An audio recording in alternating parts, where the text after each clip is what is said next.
안녕하세요. 세수TV 이하나 세무사입니다. 오늘은 프리랜서 분들 사업자 등록을 과연 해야 되느냐 말아야 되느냐 영상을 한번 준비해봤습니다.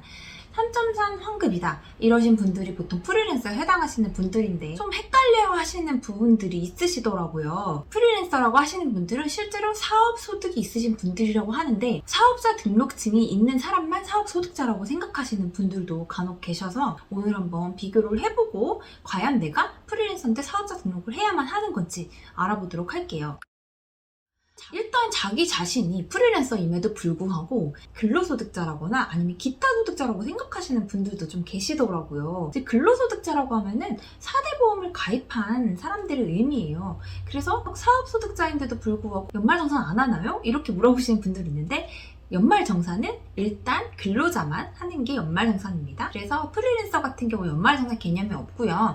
5월달 종합소득세 신고 대상이신 건데요. 이제 프리랜서 소득은 세법상에서 말할 때는 인적 용역 소득이라고 합니다. 즉 사업소득으로 분류가 되고 있는데요. 프리랜서로 일을 하게 되면 특정 사업장에 귀속되지 않고 일을 하시게 되는데 이때 3.3%를 제하고 수입 금액을 입금을 받겠죠. 그렇기 때문에 내가 3.3%를 뗀다 하시면 무조건 나는 프리랜서다 사업소득자라고 이렇게 인식을 하셔야 됩니다. 여기서 일반 사업자 등록증이 있는 분들과의 차이점이 존재하게 되는데요. 일단 일반 사업자분들 뭐 해야 되죠? 세 가지 의무가 있어요. 부가가치세, 종합소득세, 그리고 원천세. 근데 프리랜서 분들 같은 경우는 일반적으로 부가세를 내지 않습니다. 부가가치세법에 따르면 이제 물적시설 없이 근로자를 또 고용하지 않고 독립된 자격으로 용역을 지급하는 사람들을 면세로 적용받기 때문인데요. 여기 의미에서 근로자를 고용하지 않기 때문에 원천세 신고 의무도 없겠죠.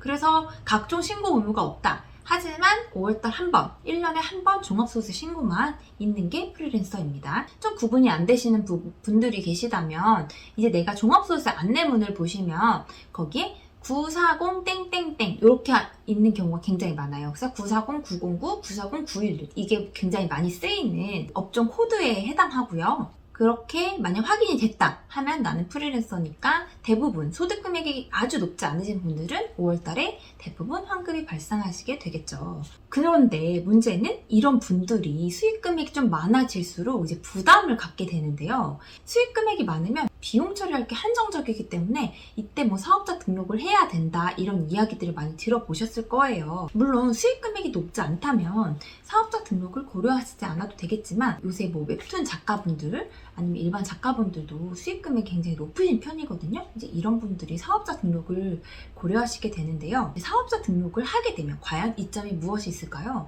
일반적으로 좀 당당해질 수 있어요. 그러니까 당당하다는 건 뭐냐면 내가 이제 약간 대기업이랑 거래할 수도 있고 약간 좀 큰 출판 업체랑 할 때도 3.3%를 떼고 받아도 되고 사업자 등록주 제시하고 그거에 대해서 세금계산서를 일단 발급을 받으실 수 있어요. 아무래도 증빙을 하기에 좀 더 좋겠죠. 내가 뭐 면세사업자로 낼 수도 있지만 만약에 면세사업자가 아닌 뭐 과세사업자로 냈다고 했을 때는 내가 발행할 수도 있고 이런 부분은 조금 외부적인 거래가 좀 용이하다는 점 이게 이제 장점이 될 것 같고요. 그리고 두 번째로는 부가세 매입세 공제를 받을 수 있습니다. 부가세 매입세 공제라는 건 말 그대로 내가 사업에 필요한 경비를 지출했어요. 굉장히 좋은 컴퓨터를 뭐 1,000만 원짜리를 예를 들어 샀다. 그럼 부가세 보통 지불하고 1,100만 원 사오잖아요. 그러면 그 100만 원에 대해서 매입세 공제를 받을 수 있기 때문에 부가세가 조금 신고에 번거로움은 있지만 그만큼 내가 경비 처리할 때 그 부가세 10%에 대한 공제나 환급 혜택을 받을 수 있다는 점이 좀 이점으로 작용을 합니다. 그렇게 두 가지 이점이 있지만 사실상 사업자 등록증이 있냐 없냐에 따라서 결과적으로 종합소득세 크게 달라질 건 없다고 봐요. 왜냐하면 사업자 등록증이 있는 사업자도 종합소득세 신고를 하셔야 되고 프리랜서 사업소득자도 종합소득세 신고를 하셔야 되는 의무를 동일하기 때문인데요. 상대 압박이 있어서 꼭 등록을 해야 된다 하신다면 어쩔 수 없겠지만 저한테 만약에 이런 상황에서 사업자 등록을 꼭 해야 되냐라고 했을 때는 내가 만약에 사업에 필요한 경비를 굉장히 많이 지출을 했다라고 했을 때는 사업자 등록이 유의미하지만 그게 아니고 내가 정말 프리랜서로서 비용이 없는데 굳이 사업자 등록을 내시면서 해도 큰 이점이 없으니까 이 부분은 좀 잘 고려하셔서 판단하시길 바라겠고요. 만약에 이제 부득이하게 사업자 등록을 꼭 내야 되는 상황이다 라고 했을 때는 주의하셔야 될 게 뭐냐면, 내가 이제 면세 사업에 관한 용역을 제공했을 때는 해당되지 않습니다. 그러나 과세 사업에 해당되는 일반 과세자로 냈을 때는 반드시 계약서를 쓰실 때요, 부가세 별도로 받으셔야 돼요. 예를 들어 어떤 건을 이행을 했는데 면세 사업자가 아니에요? 그러면 돈을 받아야 되는 사람으로부터 10%를 더 받으셔야 되고, 그거에 대해서 나도 부가세 신고 납부가 있다는 점, 이 부분을 꼭 유의하시길 바라겠습니다. 오늘은 이제 프리랜서 사업자 등록에 대한 전반적인 이야기를 한번 해봤었는데요. 그럼 마지막으로 질문 하나 받아보도록 하겠습니다. 네, 프리랜서도 인건비 신고할 수 있습니다.